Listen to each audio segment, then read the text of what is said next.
पढ़ो ना। ओपन कर, पहले ओपन कर।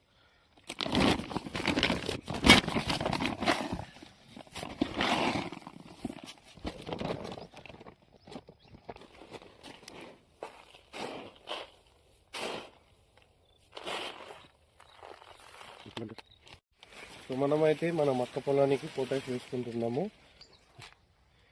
ఈ పొటాష్ వేయడం వలన యూరియాలో కలిపి సో దీని పెరుగుదల కూడా చాలా బాగా వస్తుంది, మరియు గింజ శాతం కూడా పెరుగుతుంది, మరియు గింజ కూడా బాగా బరువుగా ఉంటుంది. సో అందుకోసం మనం లాస్ట్ డోసుగా పొటాష్ మరియు యూరియా కలిపి వేస్తున్నాము.